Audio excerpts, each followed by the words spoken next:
안녕하세요. 뉴스반장입니다. 제가 귀국하고 5개월 이상을 기다렸습니다만 바람직한 변화를 감지할 수 없었습니다. 적어도 경선에 패한 분으로서는 할 수 없는 이야기다. 이건 그냥 사실상 경선 불복이다. 11일 이낙연 씨가 어느 방송과의 인터뷰에서 자신이 귀국 후 무려 5개월 이상을 기다려줬다고 말하며 그럼에도 불구하고 바람직한 변화가 없다는 어이없는 헛소리를 늘어놓았습니다. 이분은 정신감정부터 받아봐야 하지 않을까 싶은데요. 이렇게 심하게 말해도 될까 싶지만 혹시 치매 초기 증상은 아닐까 걱정됩니다. 물론 이건 저의 개인적인 생각임을 밝히는데요. 대체 자신이 뭐길래 무슨 자격으로 뭘 기다렸다는 이야기일까요? 이게 과연 지난 대선을 패배로 몰고 간 주역이 할 소리일까요? 그것도 1년 가까이 도망갔다 총선이 다가오니 기어들어와 자신의 기득권을 주장하며 당대표가 엄연히 존재하는 공당에 감나라 대추나라를 하고 흔들고 있는 자가 정상일까요? 물론 그렇다고 흔들릴 정당도 아니지만 작금해버리는 노욕의 정치인의 막장 행보가 눈꼴 사나와 봐줄 수 없는 수준인데요. 대체 뭘 했다고 이제와 자신의 지분을 주장하고 있는 걸까요? 이런다고 뭐가 달라질 것도 없습니다. 결국 자신의 정치 인생의 마지막 끝을 탐욕이라는 추악한 모습으로 끝맺게 되는 거죠. 이준석도 만나겠다며 제3지대 신당 창당 의사를 내비치고 있는 이낙연 씨가 11일 민주당을 탈당한 이상민 무소속 의원을 만났습니다. 문재인 정부 초대 총리까지 지낸 당 원로의 이 같은 행보에 선을 넘고 있다는 당내 비판이 쏟아졌는데요. 본인은 일일이 대꾸하지 않겠다. 당의 변화를 기다릴 만큼 기다렸다는 황당한 입장입니다. 연일 이재명 체제를 흠집내며 신당 창당 움직임에 속도를 내는 이낙연 씨. 지난 대선 패배의 주역의 이런 모습이 취해 보이는 건 저만의 착각은 아닐 겁니다. 이준석 전 국힘당 대표와의 연대 가능성을 시사한 데 이어 민주당을 탈당한 오선 중진의 이상민 의원과 전격 회동했는데요. 다시 한번 덩은 덩끼리 뭉친다는 변변상종이 불변의 법칙임을 증명해 보여줬습니다. 이상민 의원은 신당에 대해 구체적 논의는 안 했지만 이재명 사당이 아닌 민주주의와 인권을 근본으로 여기는 전통적인 민주당을 재건해야 한다는 데 뜻을 모았다고 전했는데요. 제 눈에는 한 번 더 해먹겠다는 몸부림으로 밖에는 보이지 않았습니다. 뜻을 같이 하는 훌륭한 분들을 이렇게 모아서 세력화하는 것이 필요하니까 이제는 그 당의 미련을 갖고 어떻게 뜯어고치려고 해봤자 부질없는 짓이다.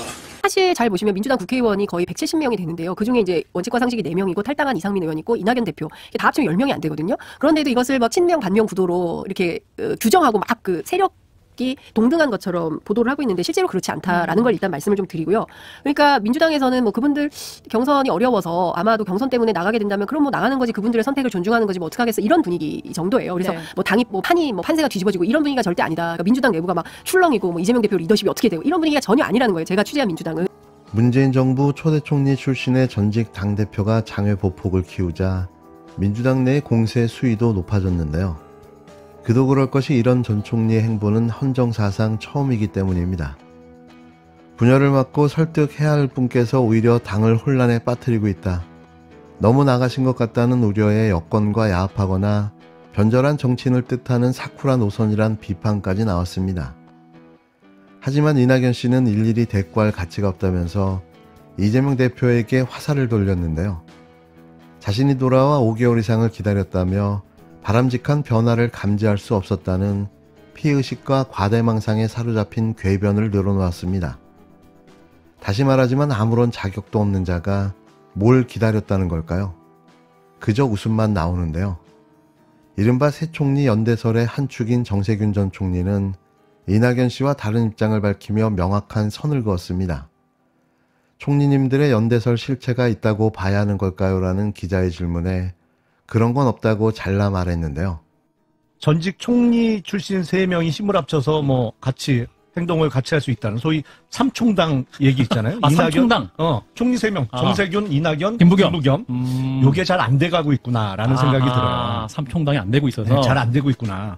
왜냐하면 이낙연 전 대표가 탈당을 해서 신당을 만든다. 그러면 일단 세를 규합할 사람들은 그분들이죠. 그렇죠. 그분들하고 세를 규합해서 모양을 만들어 놓고 그 다음에 뭐 양념 정도로 이준석 전 대표가 합류하는 모양새가 최적이라고 생각이 돼요. 총리님들 연대설 실체가 있다고 봐야 되는 걸까요? 그런 거 없어요.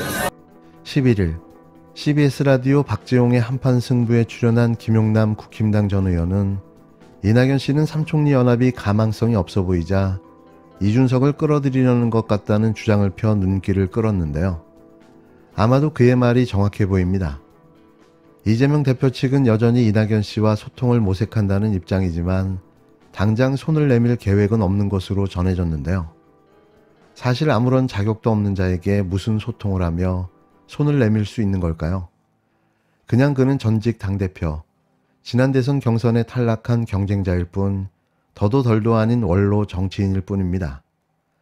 국민과의 약속을 저버리고 정치를 다시 하는 건 본인의 자유지만 선을 넘는 이런 경고망동은 추해 보일 뿐인데요.